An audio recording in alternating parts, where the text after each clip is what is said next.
বন্ধুরা কেমন আছো সবাই? আশা করছি সবাই ভালো আছো, আমিও ভালো আছি। সবাইকে জানাই গুড আফটারনুন। তো এই দুপুরবেলা আমরা কোথায় যাচ্ছি বলো তো?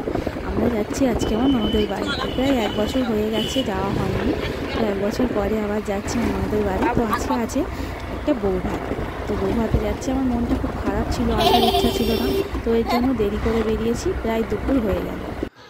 তো এলাম দুপুরবেলা, এসে খাওয়া দাওয়া করে একটু রেস্ট নিয়ে একেবারে ফিরলাম সন্ধ্যেবেলা। তো এবার বলি চলো কার বিয়ে।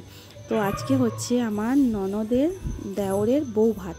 15 তারিখে ছিল বিয়ে, আজকে 16 তারিখ, 16 তারিখে বউ ভাত। তো 15 তারিখে মেয়ের স্টেজ প্রোগ্রাম ছিল বলে আসতে পারিনি। তো আজকে 16 তারিখ আমার যার মেয়ের বার্থডেও ছিল, তো ওই দিনেই আমরা চলে এলাম। আমি, মা আর তোমাদের দাদা ভাই, আমার মেয়ে, আমরা কজন মিলে চলে এলাম। তো এই হচ্ছে আমার ফাইনাল লুক, আমি রেডি হয়েছি। তো আমাকে কেমন লাগছে প্লিজ তোমরা একটু জানাবে। এই ব্ল্যাক শাড়িতে আমাকে কেমন লাগছে বলো। আর এটা হচ্ছে আমার খুব পছন্দের একটা শাড়ি, আমার খুব ভালো লাগে শাড়িটা পরতে। তো বন্ধুরা রেডি হয়ে চলে এলাম ফুচকা খেতে। তো ফুচকা হচ্ছে এমন জিনিস, ফুচকা দোকানের সামনে দাঁড়ালেই জিভে জল চলে আসে যে কখন ফুচকাটা খাবো। আর ফুচকাটা যদি হয় টেস্টি, কি বলবো, ফুচকাটা এতটাই টেস্টি ছিল যে আমাদের কলকাতাতে এরকম টেস্টি ফুচকা পাওয়া যায় না। কেন বলছি এই কথাটা? কলকাতার দিকে ফুচকাগুলো দেখবে কেমন খড়খড়ে টাইপের, তেল নেই, শুকনো শুকনো।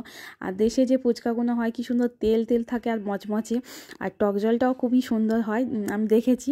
তো এত ভালো লাগছিল কি বলবো। তো রেডি হওয়ার আগে আমি একবার এসে ওদের সাথে ফুচকা খেয়ে গেছি, রেডি হওয়ার পরেও ফের আবার এসে ফুচকা খাচ্ছি। তো রেডি হতে হতে এতটাই দেরি হয়ে গেছিলো যে চিকেন পকোড়াটা পেলাম না। কফিটা খেয়েছি, চিকেন পকোড়াটা পাইনি, এতটাই দেরি হয়ে গেছে রেডি হতে। তো ফুচকা খাওয়ার পরে কিছু ফটো তুললাম, তোলার পরে একেবারে চলে এলাম রাতের ডিনারে। তো রাতের ডিনারের মেনুটা চলো তোমাদেরকে দেখিয়ে দিই কী আছে। প্রথমে দিয়েছে দেখো স্যালাড আর ডিমের একটি মিট। তো এখানে খুব লজ্জাও লাগছে, ভিডিও করছি, দেখো দেখতে খাচ্ছে, সবাই খাচ্ছে, ভাবতে জানি না আমি ভিডিও করছি। তো এখানে আমার ননদের ছেলে আমার ভিডিওটা করে দিচ্ছে, ঠিক আছে। তো আমরা 4 জন একসাথে বসেছি, আমি, মেয়ে, আমার ননদ আর ননদের ছেলেটা একসাথে বসেছি।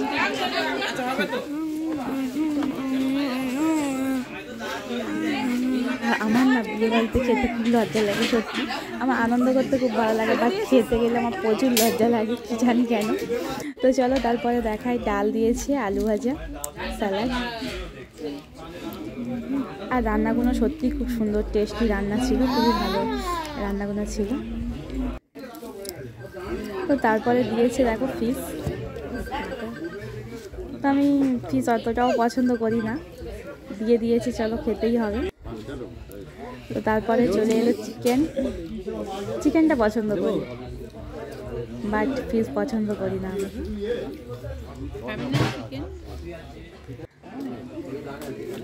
আর আমার একটা মেয়ে না ফিশ খাবে না চিকেন খাবে, দেখো শুধু ডিমের এক টেবিল নিয়ে বসে আছে আর আলু ভাজা, এই দুটো জিনিস খেয়ে উঠে গেছে, আর কিছু নেয়নি।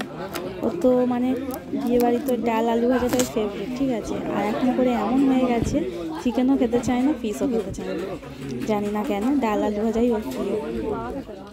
আর পিছনে দেখো তোমাদের দাদা ভাই আর আমার মামা দুজনে খাচ্ছে পিছনে। তারপরে দিয়ে দিল চাটনি, পাঁপড়, মিষ্টি। তো আমার তো আর মানে থালার মধ্যে জায়গাই নেই, পুরো ভর্তি হয়ে আছে। তো চলো তারপরে কিছু ফটোশ্যুট করা হয়েছিল, সেই ফটোগুলো তোমাদের সাথে শেয়ার করলাম। তো দেখে নাও, বর বউয়ের ছবিটাও এখানে আছে, দেখে নাও তোমরা। তো কেমন লাগলো ভিডিওটা অবশ্যই তোমরা কমেন্ট করে জানাবে। সবাই ভালো থাকবে, সুস্থ থাকবে। গুড নাইট, টাটা বন্ধুরা।